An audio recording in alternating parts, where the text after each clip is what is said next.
All right, welcome back, everybody. We've got our first talk of the event coming up right now. It's Zak, and he's going to be talking about Dungeons and Dragons and DevOps in the context of information security. So welcome, Zak. Over to you. Thank you.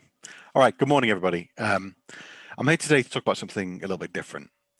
I want to talk about working differently through fantasy role-playing.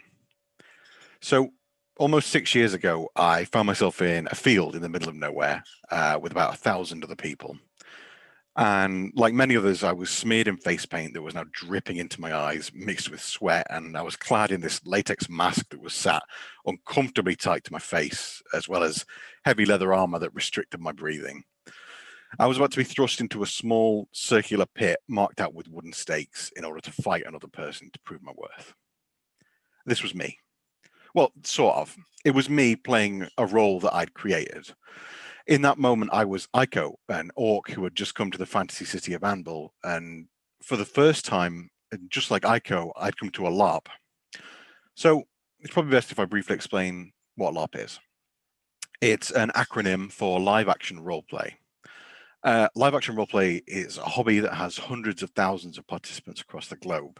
It's a particular passion of mine, and it has been since the first moment that I put on that mask. And the hobby's made up of various events. So some of these are run every weekend on a particular day. Some of them take up whole weekends and they run quarterly or similar. And some, like the event that I run, only run once a year.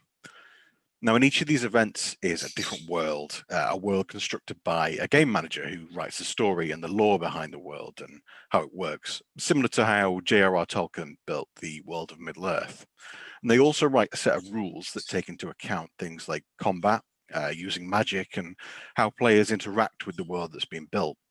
And it's then up to the players to create a character within that world and play out a story that they want to see, as well as experience the story that the game manager has written. A LARP doesn't have to be just medieval fantasy, though. It can be any genre, like post-apocalyptic or science fiction, or even just modern day.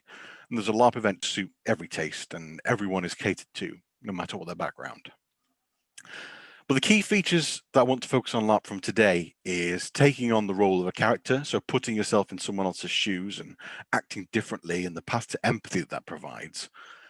Interacting with a created world, improvising around a set of rules and scenarios, and the flexibility that brings, adhering to the rules, but bringing your own contributions. And finally, creating a collaborative story, working with others to create an outcome that everyone can enjoy, have contributed to, and feel proud of. So what does this have to do with InfoSec?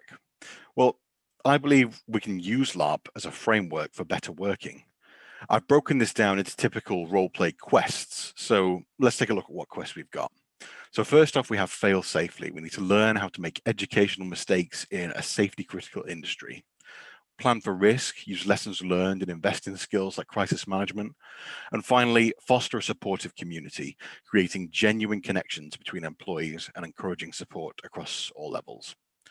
So let's start with our first quest, fail safely.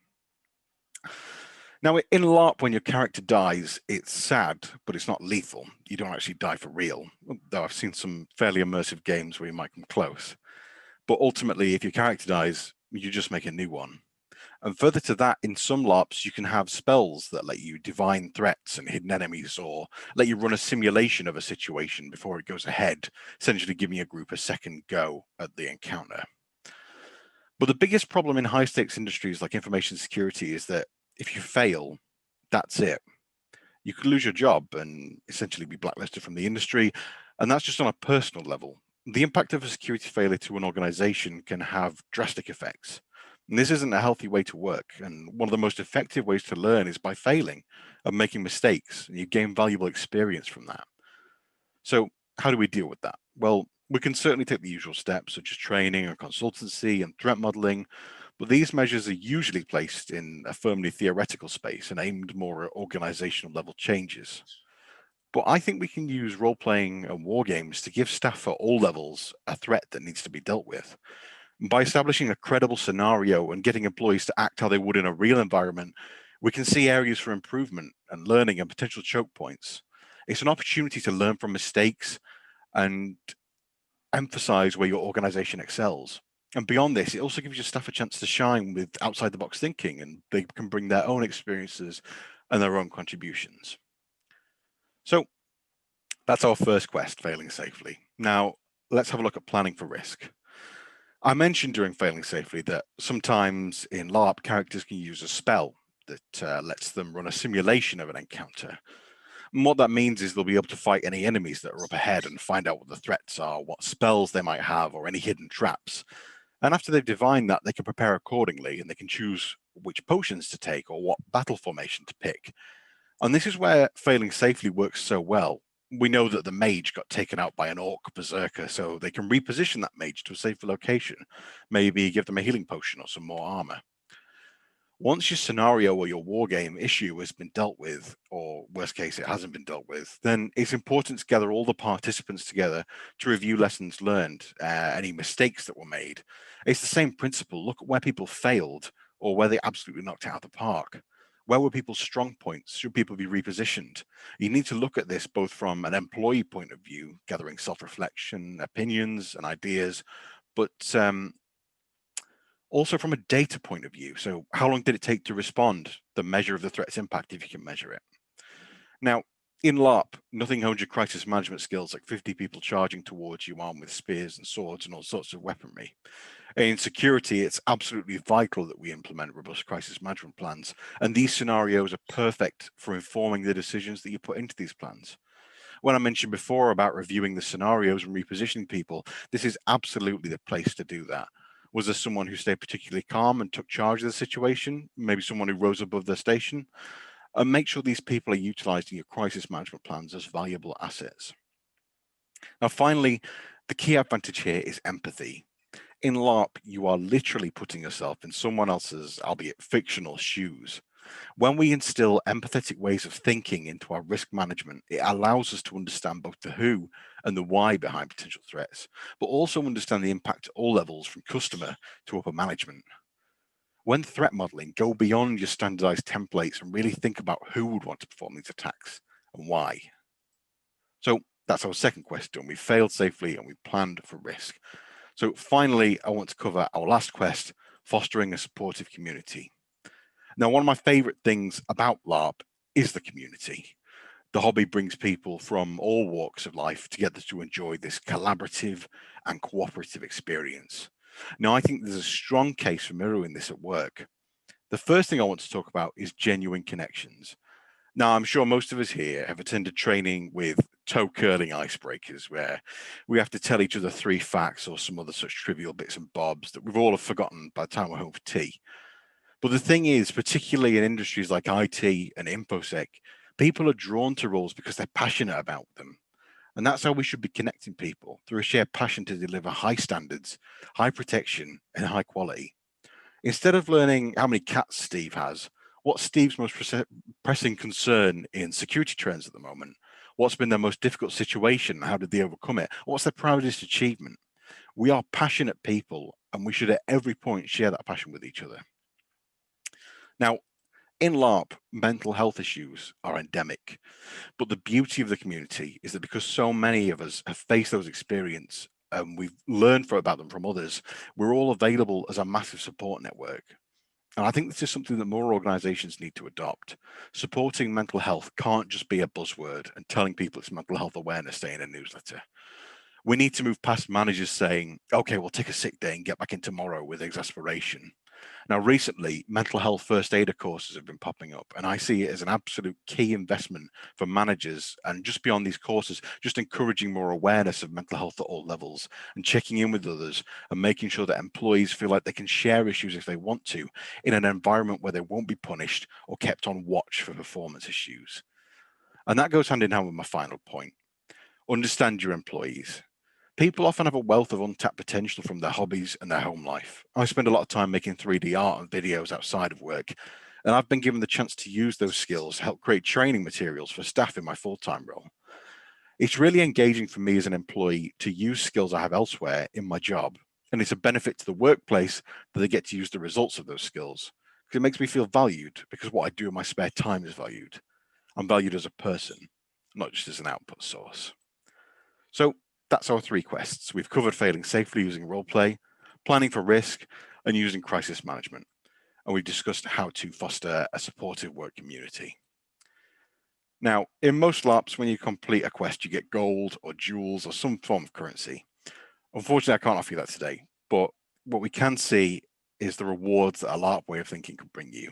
Staff who are empathetic to both stakeholder needs and to the potential threats to a company, who are practiced in specific and relevant crisis scenarios, knowing exactly what to do when issues strike, who are supportive of each other and come together to solve problems in the office and be there for those with problems outside the office, who are mentally healthy and productive thanks to practical and legitimate support from their managers and their wider organizations. And finally, the reward is a strong, unique, and effective way of training for preparing for risk with a new and interesting model.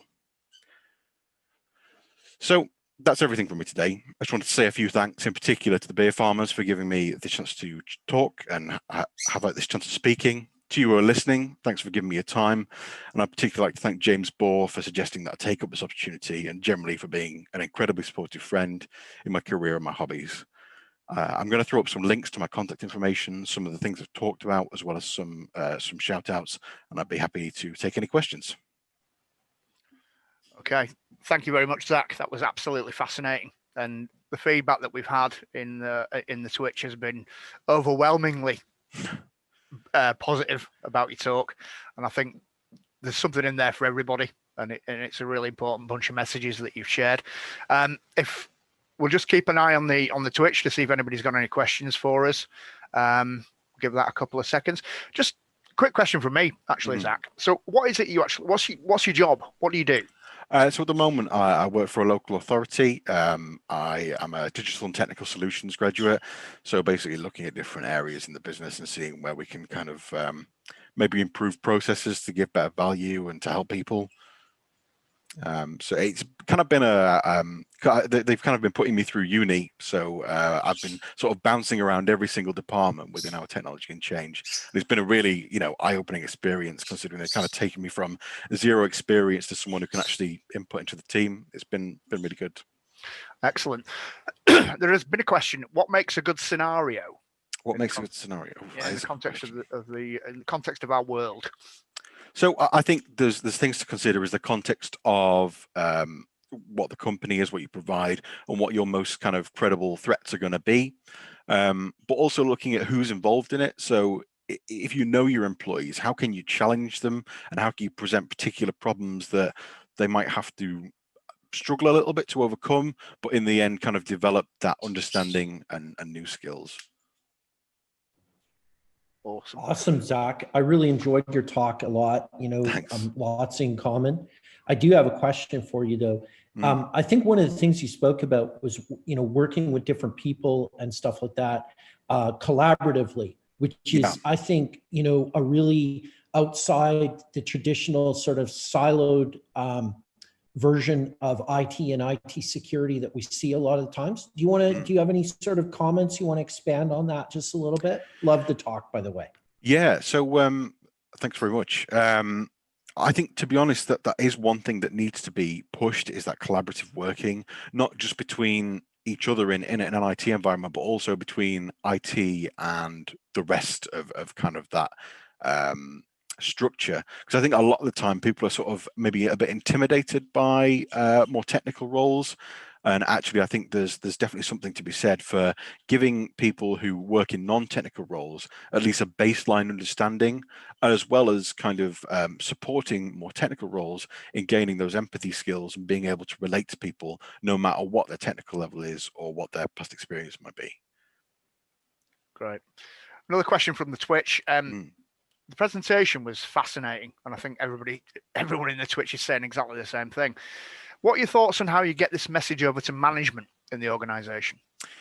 That is a difficult one, because I think particularly in some organizations there's a reluctance to change, especially with, I think actually one of the big problems really is that there's a lot of kind of management fads, and people pick up these kind of trends and then drop them quickly because they don't have longevity.